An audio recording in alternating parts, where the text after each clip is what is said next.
One of the topics of organisms and populations. Till now we discussed about ecology, the ecosystems, adaptations, abiotic factors. All those we had discussed about in the previous class. Today we are going to discuss about population and majorly population attributes. Attributes means characters or traits of a population. So there is a difference between an individual and a population.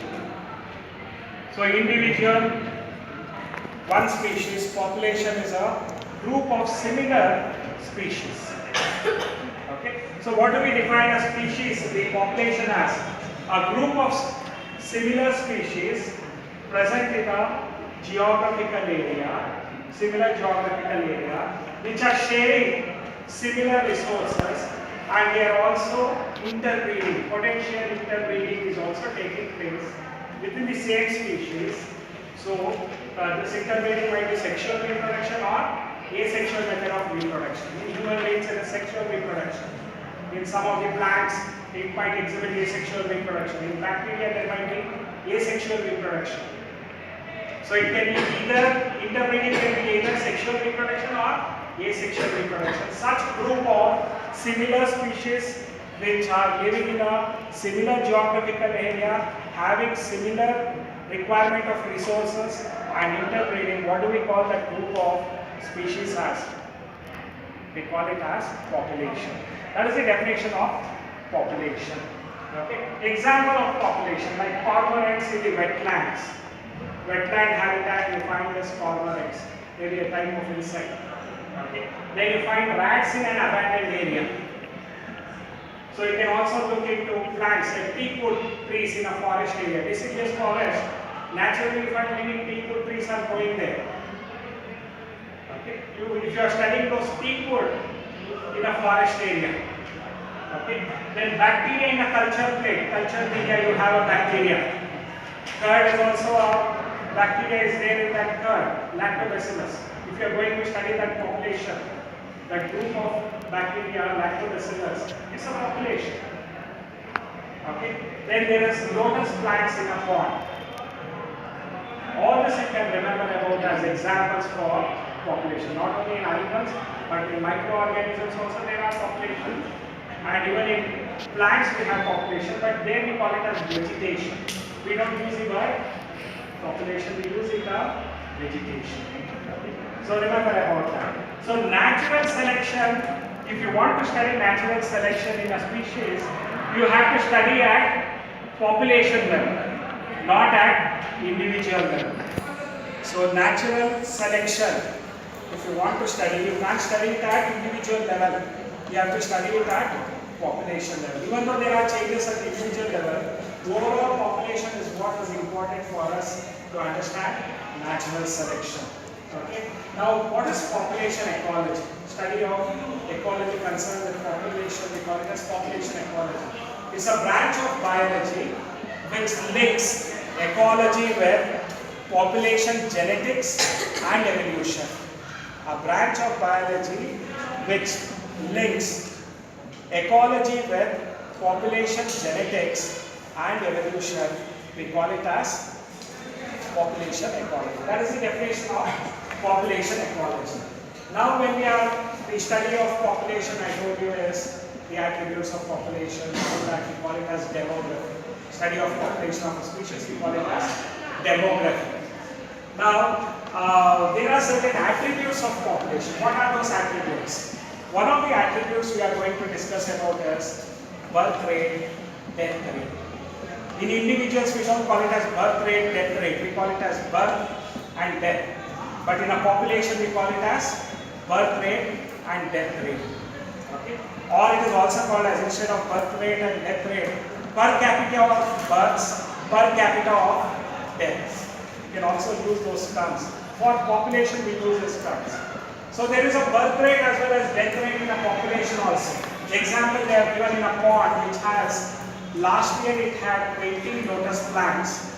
By reproduction it produces 8 new lotus plants. This year, current year, we have totally 28 lotus plants are there. So what is the birth rate then? How do we calculate it? out of 8 out of 20, 8 new individuals have been born out of 20. 8 divided by 20, you are going to get, once you divide that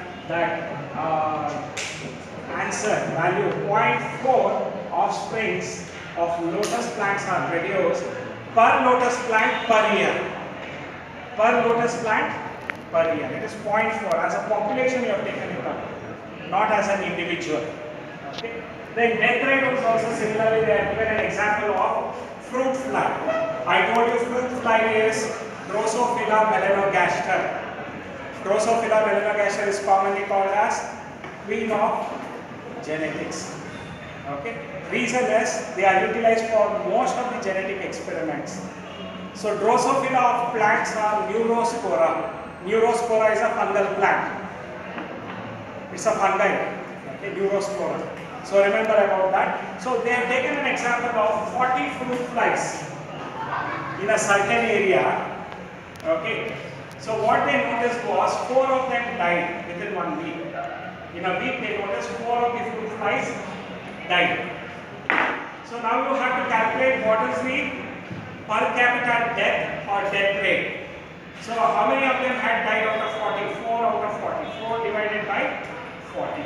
So that gives the answer as 0.1 death of a fruit fly per week, per individual, per fruit fly per week.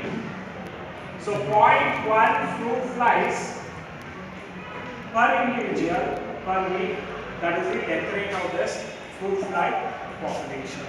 So now you understood how to calculate the birth rate and death rate with simple examples. That is the examples that they have quoted in.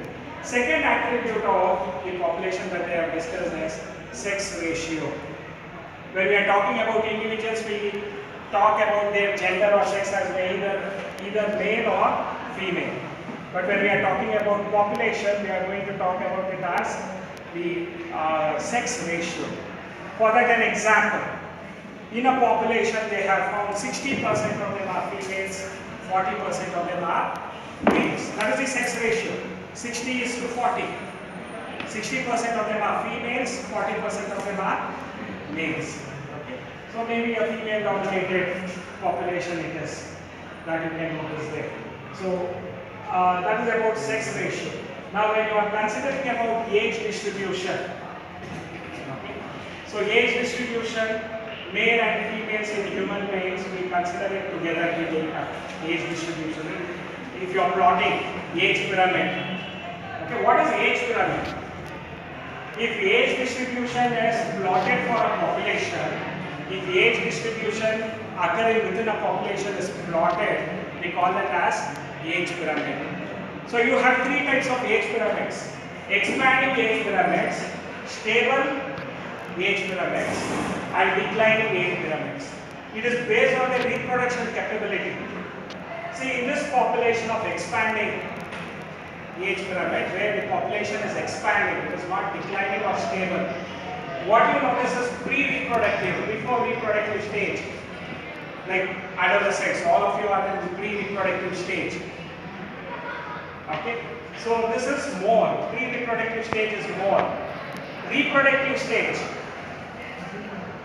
like your parents, they've already had their offspring. Reproductive phase, they are lesser than the pre-reproductive stage. Your grandparents, they would be representing the post-reproductive phase. So they are declining, their numbers are lesser.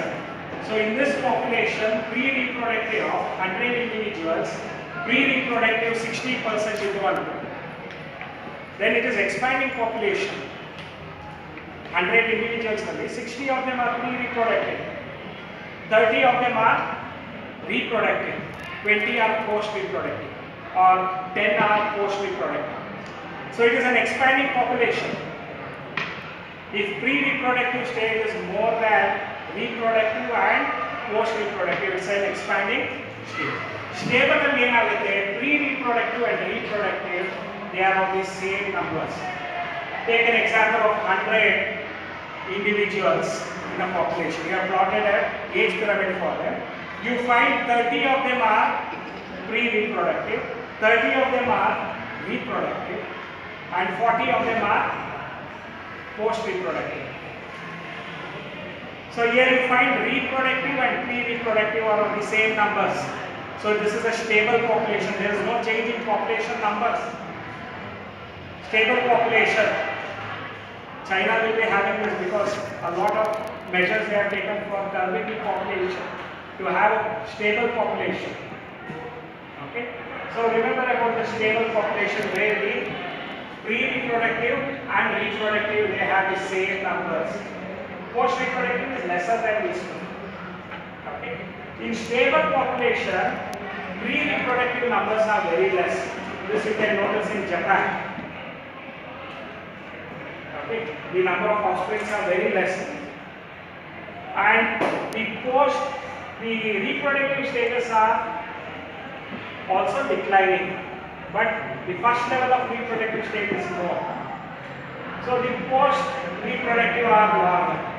So whenever the pre-reproductive stage is having lesser number of individuals than reproductive stage, so we call that sort of population as declining population. We call that as declining population. This we are going to see through this age pyramids.